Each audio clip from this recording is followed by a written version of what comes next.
everybody a quick update. The chief just got here, okay? He's meeting with the doctor, and the doctor is going to come out here with him.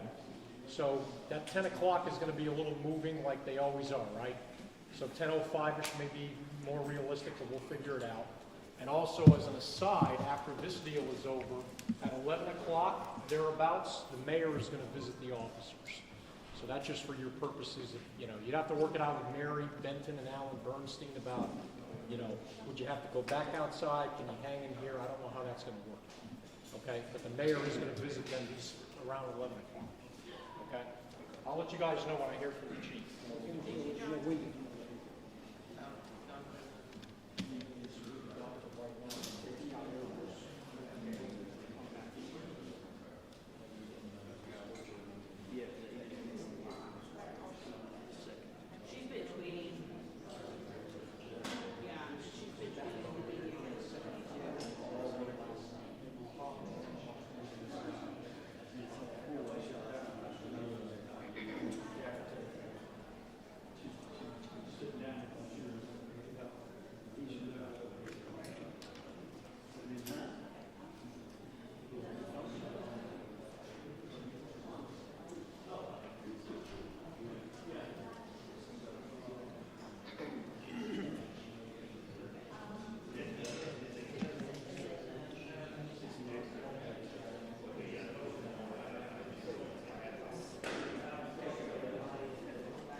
Okay, fine.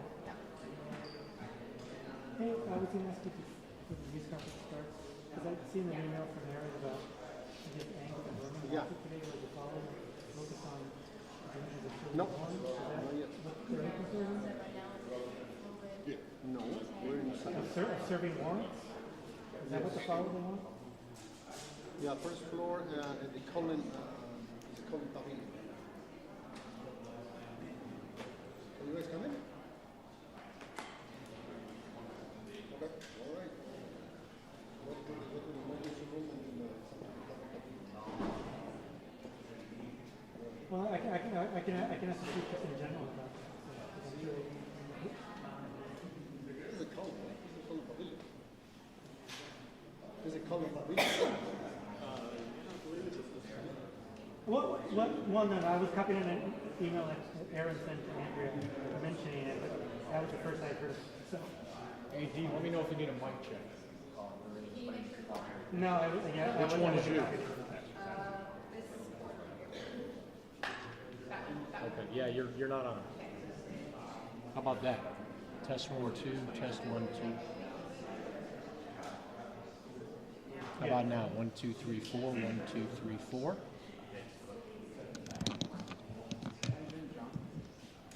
I thought that was your dude. So I gotta get used to seeing. Hey, first floor, John Candy. Adam, are you with? Oh. He used to be one of the grunts in Houston.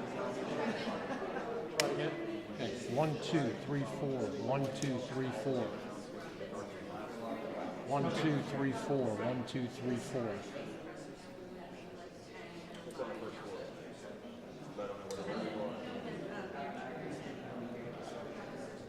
Cool? Okay. You got your shot centered and stuff? Good?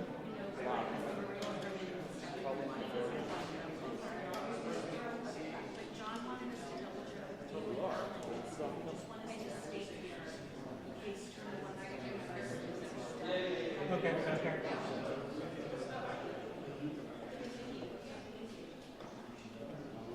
Okay, thanks.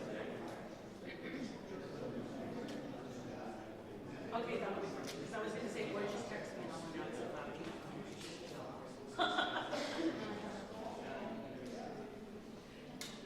I mean, yeah, it's the atrium in the column pavilion. And there's like, it seems like there's really not far.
AD, are you good?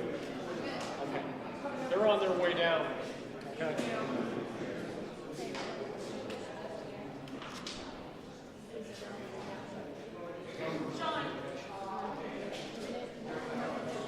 Oh, wait, here it comes. Here we go. Wake up.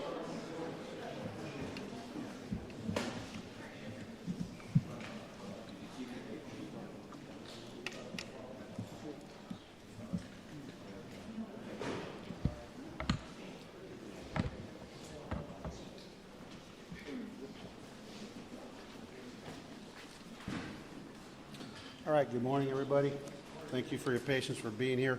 What we're going to do this morning is first, Dr. McNutt is the chief of trauma surgery here in this institution that, like we said yesterday, we're very blessed in the city of Houston that we have medical facilities that are second to none, and I believe that many people that in other places may not survive because of the excellence of this hospital.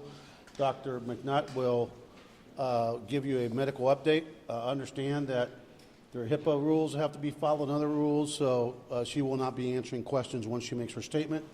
And then we'll go ahead and go through the incident and update the media on suspects and additional information we have today. So thanks, Dr. McNutt, for being here this morning. Thank you. My pleasure. Everybody, thank you for being here today. As you all know, there were 5 Houston police officers injured in the line of duty who were taken to the Red Duke Trauma Institute at Memorial Hermann yesterday. Due to patient privacy and family wishes, I will only be updating you on 3 of their conditions. First of all 3 officers are currently stable. They're clinically stable in our hospital. One gentleman suffered a gunshot wound to the face, was taken to the operating room last night, is currently recovering and will undergo multiple other operations by our facial trauma team in the future. But again, he is stable right now. Another officer also sustained a gunshot wound to the face. Fortunately, he will not require surgery and will most likely be discharged home later today. He's doing well. And finally, the 3rd officer also sustained a knee injury during the altercation. He has already undergone surgery by our orthopedic trauma team. He's also recovering and will most likely be sent home later this week. I would like to take this opportunity to thank our first responders, including the Houston Fire Department, who was available on scene, quickly assessed, treated, and transported the patient to our hospital. I also want to take this time to thank Memorial Hermann Lifelight and also all of the physicians, nurses, and techs in the ER and the operating room who did their job fantastic yesterday. Each step in trauma is critical. Time is of the essence. Time is extremely important, not only in the pre-hospital setting, but also once you arrive to the hospital. And I'm very proud of our team for doing their job yesterday.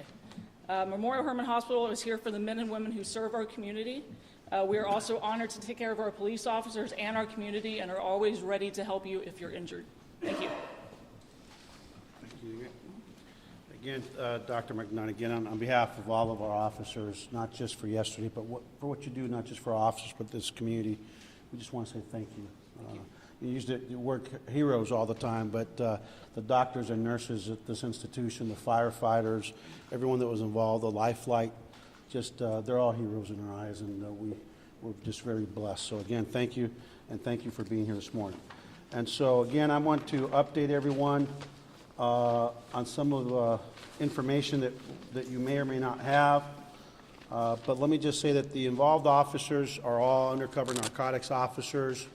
because of security concerns and some other issues and ongoing investigations, we will not be releasing names at this point, at this time, but you know, we're very much, Commander Follis, come up here.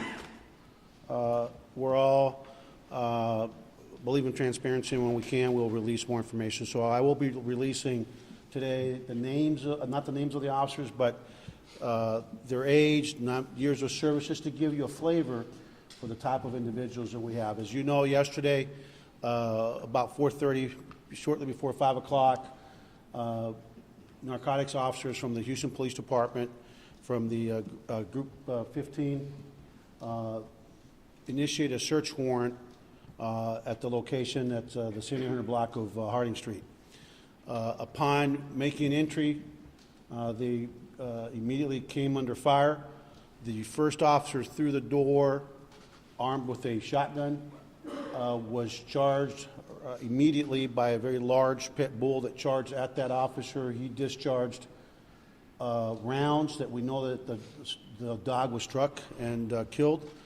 At the same time, a male suspect came from around the back and started an open fire with a .357 Magnum revolver.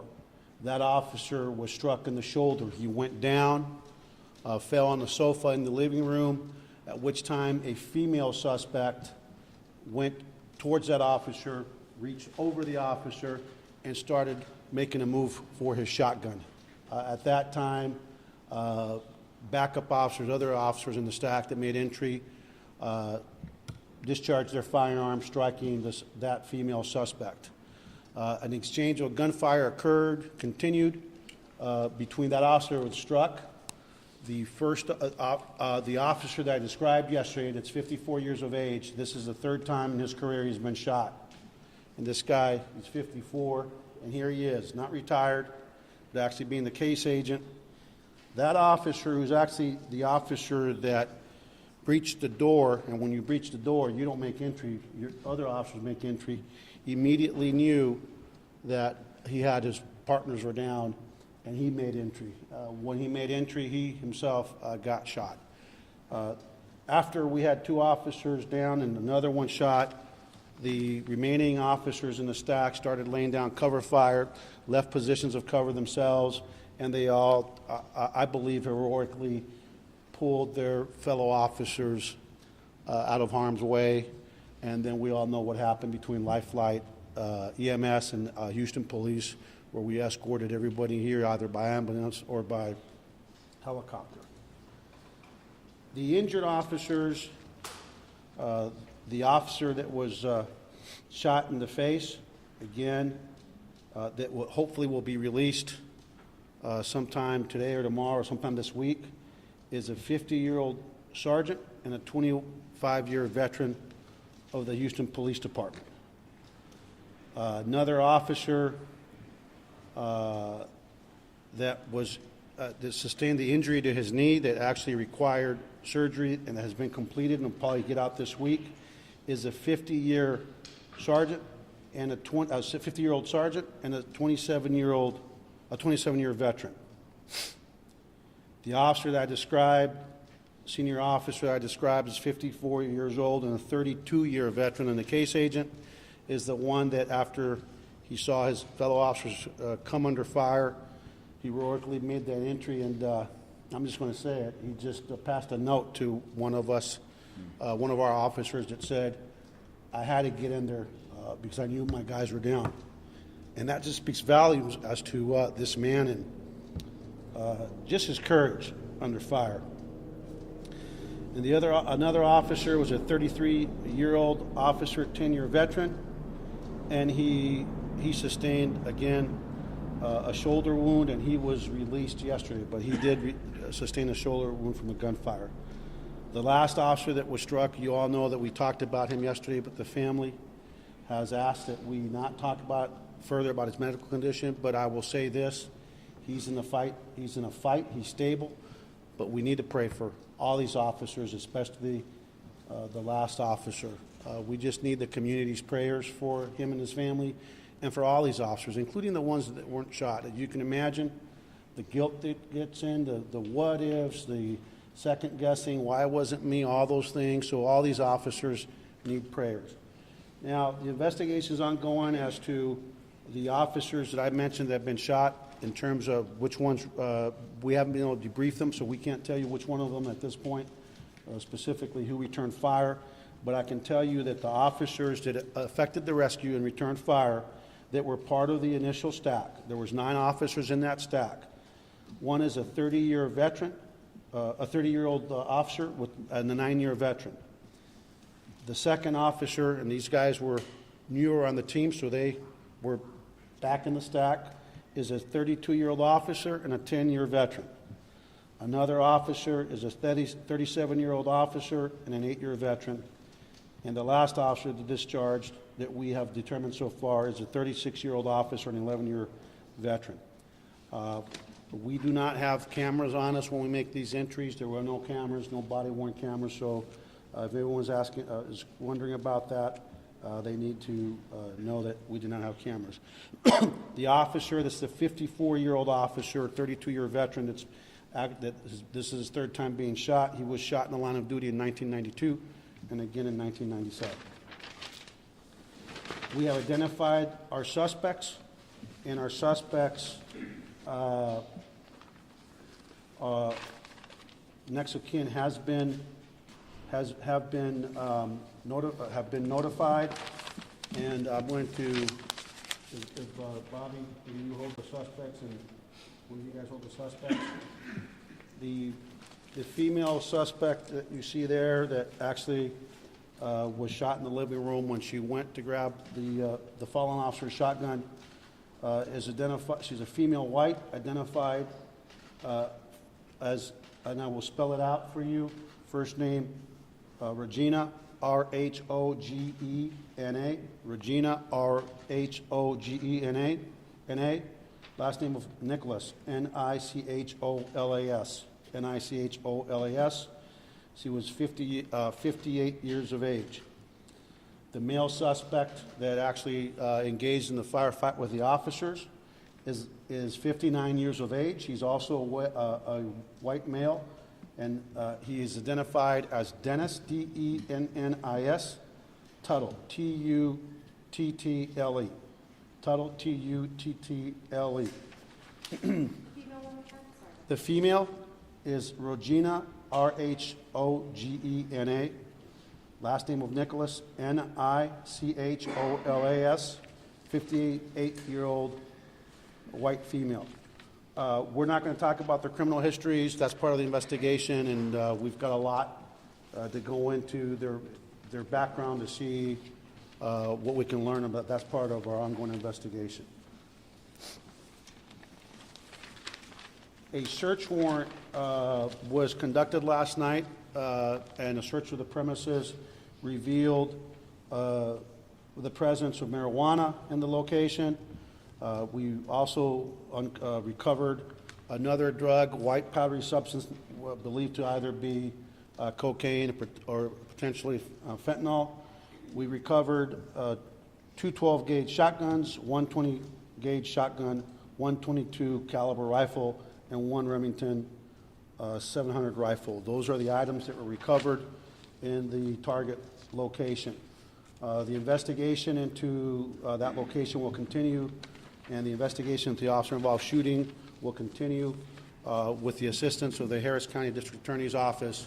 Obviously, our Special Investigations Unit, which is our specialized unit that conducts investigations to officer-involved units, and lastly, the Internal Affairs Unit that will conduct an administrative review into everything from A to Z, tactical plans, everything that went into this operation to ensure that all departmental policies were adhered to. All the officers that were involved in the officer-involved shooting will be placed on administrative leave consistent with the departmental policy. They've all been debriefed. We've had psychological teams. We had 3 of our psychologists here yesterday. Our peer support folks were here yesterday, and our peer support and psychological services will also be debriefing family members of our involved employees or any of our employees that need it, our dispatchers, and just the rest of our team. And so with that, I think I've covered everything I needed to cover, and I will open it open it up to questions from anyone. Chief, who was the officer that was discharged already? Which one was he? Are you serious? Didn't I already tell you guys that? Let me get my little cheaters back on. He was, the one that's already discharged, was a 33-year-old, 10-year veteran. And he was discharged yesterday. And he actually did sustain a gunshot wound to the shoulder. Chief, you mentioned this officer that you shot 3 times Yeah. in the line of duty. Undercover officers, how dangerous is this line of work? Well, police work is two things that you know about police work. It could be tremendously boring, 98% of the time, and extremely dangerous and dynamic 2% of the time. But we know that they're always in danger, and it's dangerous business we're in. And we know that, we live in a society where there's a proliferation of firearms, where you can assume there'll be firearms just about every location that you hit.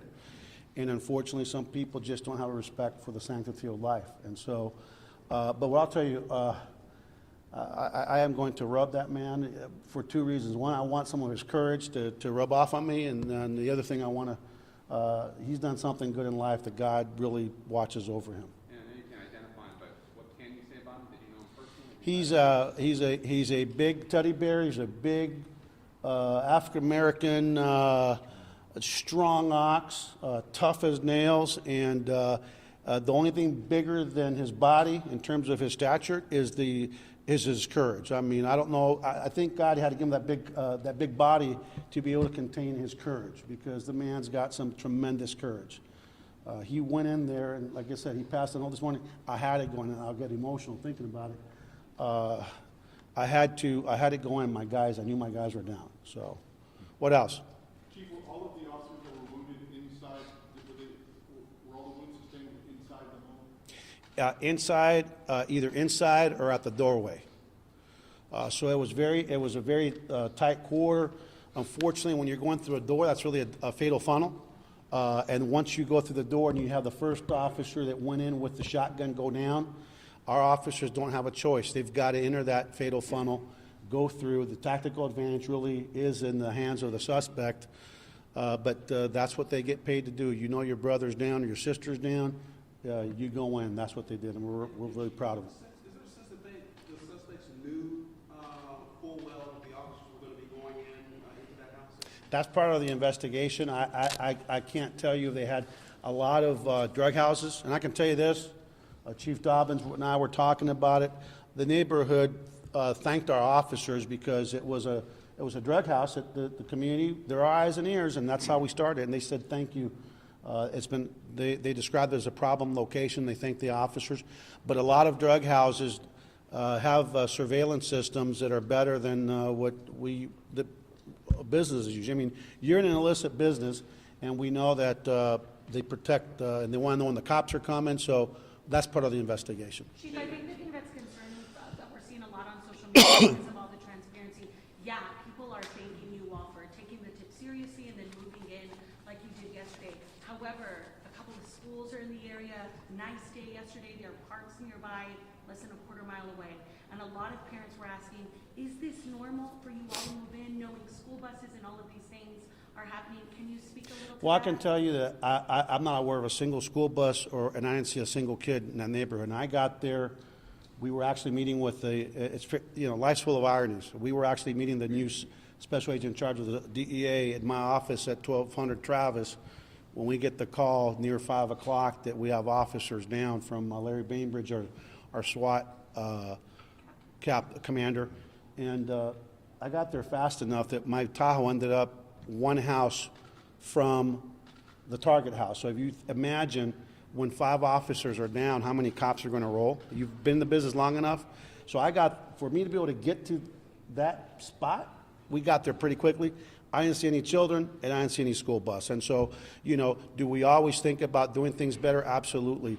But I can assure you that the officers that are going to do the entry are not going to wait till they see the school bus unloading before they make the entry. I don't believe there's any evidence or any indication that any child was endangered at that time. I can tell you again, I was there very quickly, and I didn't see any children. Chief, you talked a little bit about the wounds that were sustained by Can you give us some perspective on were any of the officers shot in their bulletproof vests? No, not that we're aware of. And by the way, I'll just say this, you know, everybody has a family, and our condolences goes out to the suspects. I mean, at the end of the day, you engage police officers and you start shooting at police officers, they're going to shoot back, but that's somebody's loved one, and, you know, we send our thoughts out to the families, right? We can't control who our family members are, and we can't control what they do, but, you know, it's a tragedy when you have a loss of life. There's nothing to celebrate other than we're just very fortunate that we had 5 officers injured, 4 shot, and they're all alive. What else? How much did y'all know, like, going into, like, whether the suspect would be armed or whether the dog would be there, or how much information, intelligence did you have beforehand? That will, What the situation would be like? yeah, I mean, look, when you're hitting a drug house, you can almost always make the assumption you're going to have armed suspects. Just yesterday, we had our press conference talking about our 2018 end-of-year crime, and one of the things that we told the community earlier yesterday was that the 3 greatest drivers of homicides in most big cities, including ours, are gang, right? Gang affiliation, drugs, and the third one is domestic violence. So, you know, we try to work up houses as much as possible, but 99 times out of 100, we don't hang out in the house. We haven't been in the house. You just do the best you can. But that'll be part of our administrative review and obviously our SIU review on the tactical plan. Ultimately, when we have anyone shot, suspect or officers, we always look at the totality from beginning to end of how we conducted the operation to see if there's any lessons learned. That will be part of the review. There's been a change in these operations where there was a time when you knocked out the door, the bad guys would pretty much give up. And we've had now, recently, I know this was the last one, was not your guys, but where they don't just surrender, they start shooting. Are we seeing a change in the way these guys are reacting to your presence of your guns? You know, it would be anecdotal, and I don't want to just get into that. You know, I don't want to speculate. There's suspects that when you say police, they get on the ground, and there's suspects that could care less who it is. They're going to shoot at you. And in this case, the suspect decided to shoot, and then he came and actually at one point took his gun out the door and shot at the officers as they were reportedly shot at the officers as they were making the rescue. I'm going to do a little Spanish real quick because I know that some of them are live streaming. So, en español, estamos muy agradecidos al hospital. Como ustedes saben, ayer, como a las 5 de la tarde, 9 agentes de la División de Narcóticos fueron a hacer entrar a una casa con una orden de corte, y cuando abrieron la puerta, inmediatamente un perro bien grande atacó con uno de los oficiales, y al mismo tiempo un sospechoso hombre que identifiqué ya disparó a los oficiales. El primer oficial que entró con el shotgun, desgraciadamente uno de los balazos le dio a él y se cayó en uno de los muebles que estaba en la escena. El momento que cayó, la sospechosa, la mujer blanca de 58 años de edad, fue y trató de acabar el rifle del oficial, y cuando los oficiales vieron esa acción, dispararon para defender al oficial. El oficial que fue que abrió la puerta al empezar, vio que uno de sus colegas había estado balazado, entró, y cuando entró también le metieron un balazo. Ese oficial tiene 54 años de edad, lleva 32 años en la policía, y es un héroe. Porque le digo que ese oficial, esta es la tercera vez en su carrera que ha tenido heridas de armas de fuego por sospechosos. Y entró porque sabía que su colega estaba en peligro y quiso rescatarlo. Y para mí habla sobre el corazón de nuestra comunidad, el corazón de nuestros oficiales, el coraje de nuestros oficiales, y debemos todos estar orgullosos. También quiero que sepa la comunidad hispana, latina, que está aquí, inmigratoria. Acuérdese que ese vecindario, esa área casi todas las personas que viven ahí, muchos de ellos son hispanos, son latinos, son inmigrantes, y tengo orgullo en saber que tenemos una relación con nuestra comunidad, que tienen confianza con el departamento policiaco, con el departamento policiaco, y reportaron, porque sin reportar, el veneno que están vendiendo ahí sigue, envenenando a nuestra juventud, envenenando a nuestros niños, y queremos decirle a la comunidad, especialmente a la comunidad que es migratoria, que a lo mejor está indocumentada, gracias por su coraje, gracias por ser nuestro compañero y gracias por tener confianza con nosotros, porque sin los ojos y la cooperación de esa comunidad no podemos hacer lo que hacemos. ¿Ok? En un inicio habían comentado que los sospechosos eran de origen hispano. Esta situación cambió ahora. Que habían mencionado su identidad como hispano. ¿Quién dijo? ¿Nosotros? No. We didn't. No. I don't know who did that, but I didn't. Yo no di ninguna información sobre los sospechosos ayer. Encontramos marihuana, encontramos otra droga que pensamos que es o cocaína o fentanyl, no sabemos qué clase de droga, y encontramos varias armas de fuego, rifles largos y también revólveres. No, nada más que pensamos que habían esas dos nada más. So we believe that the only people left in the property inside the home were the two deceased suspects. We heard that inside the home it was a huge mess. Can you talk a little bit about when the 2 robots were used yesterday to help through the scene? Once you have 5 officers down, we always talk about time is on our side. We don't need, the last thing we needed was to hurry up. And quite frankly, we don't know if anybody else is in there. We had some information there might be a handicapped person living in the home. That turned out that person was not there, if they even lived there in the first place.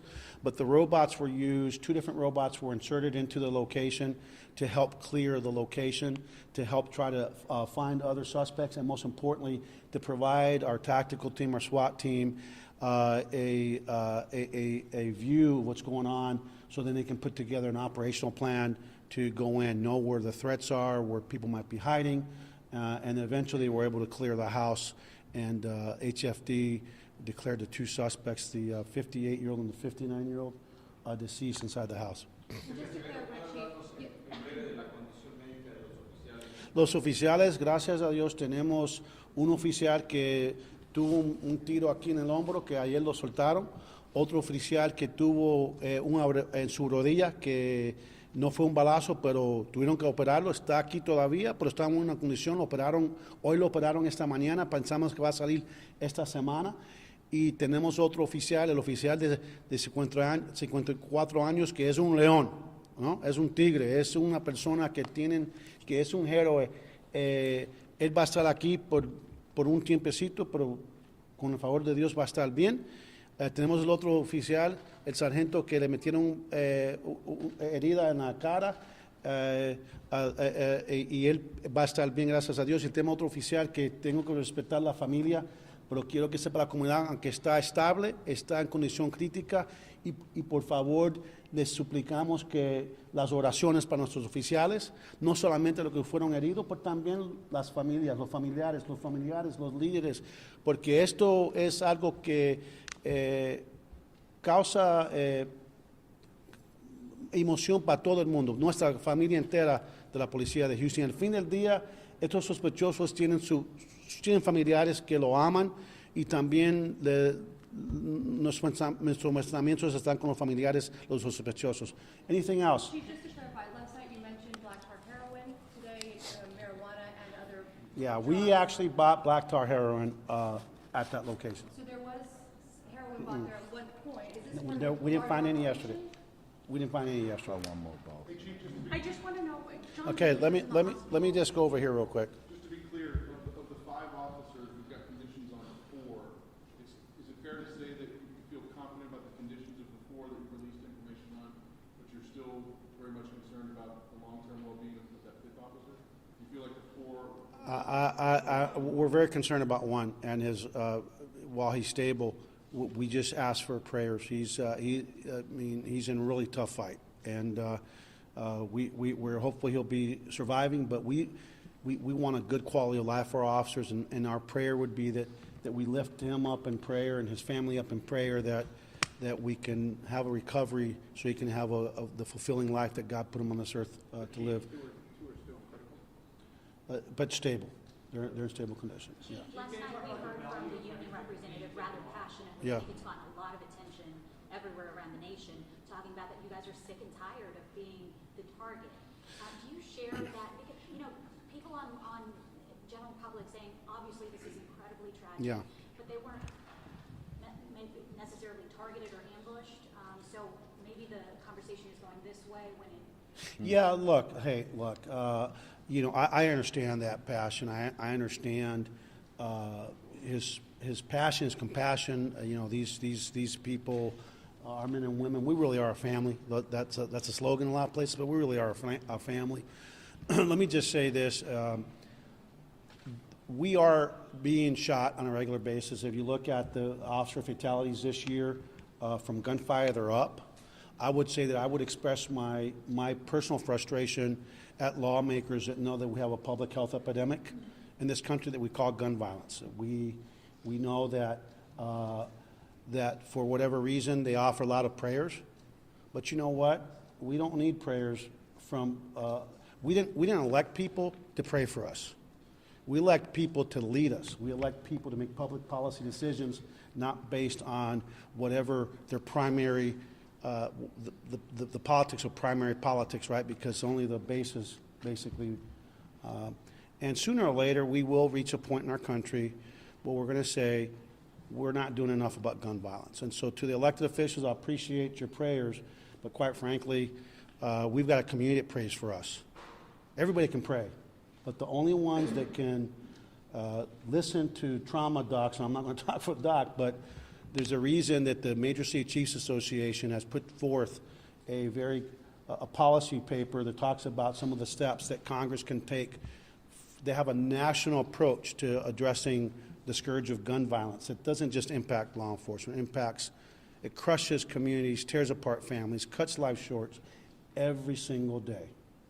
For everyone that you in the national media cover, there are dozens a day that don't even get a mention. And so my response to me is, criminals are going to be criminals, evil people are going to be evil. The question is, what are policymakers willing to do besides prayers to address a public health epidemic? And of course, somebody will now tweet, oh, there he goes with his, it's not an anti-gun agenda, it's an anti-proliferation of firearms in the hands of people that have no business having guns. It's an anti being able to walk to a gun show, and if I'm a private seller, I can sell my M&P long rifle with 20 clips to whoever wants to pay without a background check. There are things that we can do that are not being done, and I would say that our frustration should be with people that are elected to make a difference in policy, and instead they only offer prayers. The other thing I will say from my perspective is this. You know, because we're never in our country where everybody, we want criminal justice reform, right? We want to give people second chances. But when people are involved in violent crime and they're committing felonious assaults with firearms, we need to hold those people accountable. And secondly, and we're talking to the legislature now, we need to hold these felons and these gang members that the first thing they do when they get out of prison is go get their GAT. And I don't mean a group activity ticket. I mean a firearm. They're not carrying it with them just to show off. They're carrying it with them so the second some other gangster gives them the wrong look or disrespects them or they see a target of opportunity or someone that they know that did a hit on them 2 years ago, we've got to, when we catch felons with firearms, what they are telling us is that they're not going to play by society's rules, and we need to hold those offenders accountable. So that's what I'm going to focus on, because crooks are going to be crooks. The question is, what are we in society and what are elected officials going to do to help make it tough on those crooks to victimize? I'm going to just take two more, and then we'll get out of here. Hey, guys, you know what? Hey, our number one force multiplier is the community. I mean, I want you to think about the Houston Police Department, 640 square miles with 5,200 officers. That's it. 20 years ago, we had 500,000 fewer residents, but 300 more cops. That's not a very good ratio. Our ratio is going down instead of up. And so the thing that we rely on here in the city of Houston is an outstanding police department that's not perfect, but it's second to none.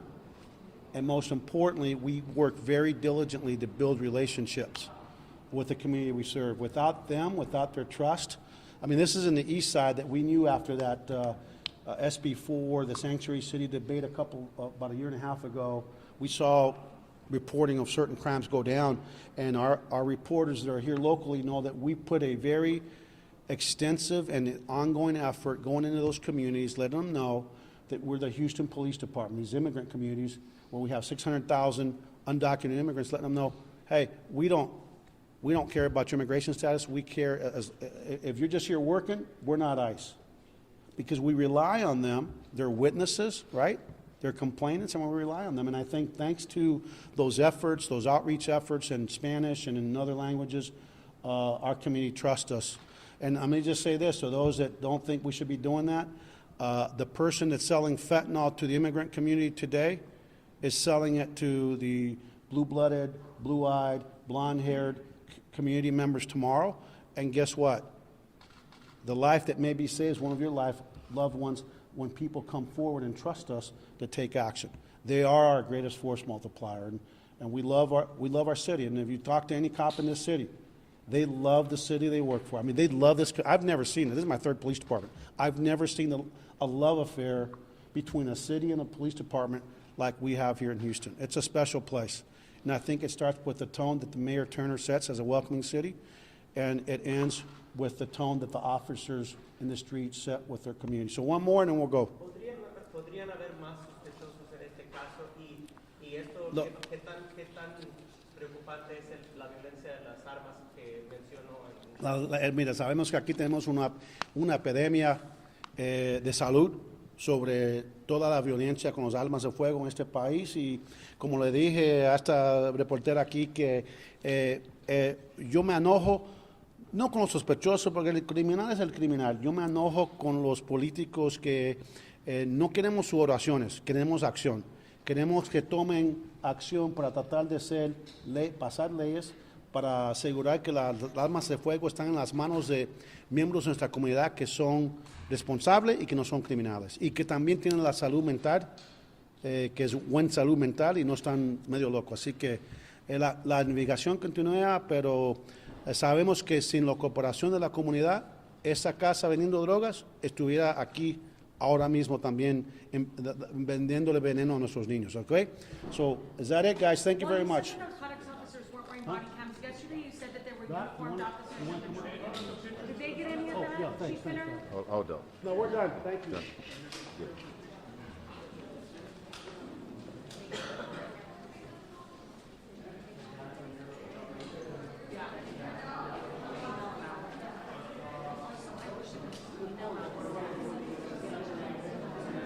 Okay, pull the plug, leave it up.